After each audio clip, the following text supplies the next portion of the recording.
भाजप महाविकास आघाडीला धक्का देण्याच्या तयारीत विधानसभेतील दारुण पराभवानंतर महाविकास आघाडीतील काही खासदार भाजपच्या संपर्कात. लवकरच महाविकास आघाडीतील काही खासदार राजीनामा देण्याचीही शक्यता. मुख्यमंत्री देवेंद्र फडणवीस, उपमुख्यमंत्री एकनाथ शिंदे आणि अजित पवार आज दुपारी दिल्लीला जाणार. मोदी, शहा आणि जेपी नड्डा यांची भेट घेणार असून मंत्रिमंडळ विस्तारावर चर्चा होण्याची शक्यता.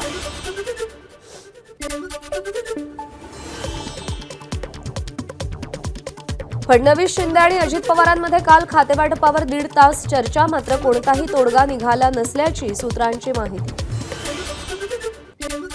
दिल्लीतल्या यादीची भाजपच्या संभाव्य मंत्र्यांना प्रतीक्षा. काही खात्यांबाबत महायुतीत समन्वय होत नसल्यानं भाजपची ही यादी लांबणीवर.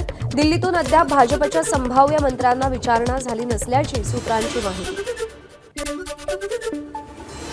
एकनाथ शिंदेंना 12 मंत्रिपदं मिळण्याची शक्यता. चंद्रशेखर बावनकुळेंनी उपमुख्यमंत्री एकनाथ शिंदेंची भेट घेतली. बैठकीवेळी बावनकुळेंनी मुख्यमंत्री देवेंद्र फडणवीसांचं शिंदेंशी फोनवर बोलणं करून दिल्याचीही माहिती. नगरविकास खातं शिंदेंना मिळणार असल्याची सूत्रांची माहिती. तर 14 डिसेंबरला मंत्रिमंडळ विस्तारासाठी शपथविधी होण्याची शक्यता. 3 दिवसीय विशेष अधिवेशन संपल्यानंतर सगळ्या आमदारांची धाकधूक वाढली. सगळ्यांचं लक्ष मंत्रिमंडळ विस्ताराकडे.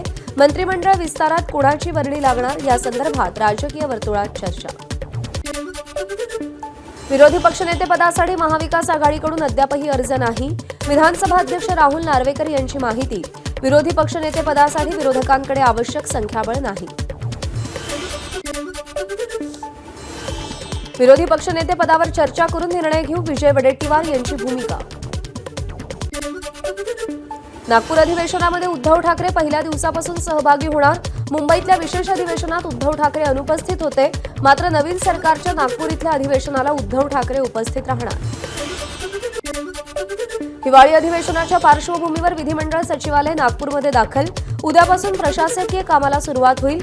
नागपूरच्या विधानभवन परिसरातली तयारी अंतिम टप्प्यात.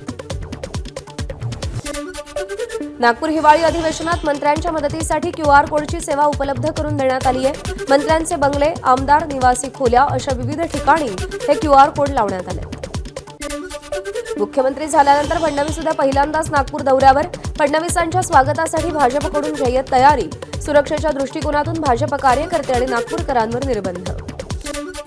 दिल्लीमध्ये शरद पवारांच्या निवासस्थानी ईव्हीएम संदर्भात महत्त्वाची बैठक. अरविंद केजरीवाल, ज्येष्ठ वकील अभिषेक मनु सिंघवी बैठकीसाठी उपस्थित. ईव्हीएम विरोधात राज्यामध्ये आणि दिल्लीतही विरोधक आक्रमक. इंडिया आघाडी शुक्रवारी सुप्रीम कोर्टात जाण्याची शक्यता. निवडणूक आयोगाकडून पडताळणीत एकही त्रुटी नसल्याचा पुनरुच्चार. आम आदमी पक्ष दिल्ली विधानसभा स्वबळावर लढणार. एक्स पोस्ट करत अरविंद केजरीवाल यांनी स्पष्ट केलं. माध्यमांमध्ये काँग्रेस आप आघाडी होणार अशा बातम्या येत होत्या. एसटी महामंडळाचे अध्यक्ष आमदार भरत गोगावलेंनी बैठक बोलावली. कुर्ला बेस्ट बस अपघात प्रकरणानंतर नियमांची काटेकोर अंमलबजावणी करण्यासंदर्भात आज महत्त्वाची बैठक. कुर्ला बस अपघात प्रकरण. आरोपी संजय मोरेनं क्लच समजून एक्सेलरेटरवरती पाय दिल्यानं अपघात झाला. केवळ 10 दिवसांच्या प्रशिक्षणावर संजयला मोठी बस चालवायला दिल्याची सूत्रांची माहिती.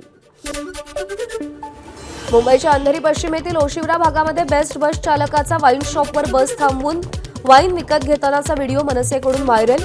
बेस्ट बस चालकांवरती बेस्ट प्रशासनाचं नियंत्रण आहे का असा सवाल उपस्थित. गोंदियातील शिवशाही बस अपघाताला चालकच जबाबदार. चौकशी समितीकडून परिवहन आयुक्तांना अहवाल सादर. बस अपघातामध्ये 11 प्रवाशांचा मृत्यू झाला होता. आमदार योगेश टिळेकरांच्या मामांच्या अपहरण आणि हत्या प्रकरणात मोठी अपडेट. पुणे पोलिसांच्या गुन्हे शाखेकडून आणखी 2 जण ताब्यात. आरोपींनी सतीश वाघ यांची गाडीतच हत्या केल्याची माहिती.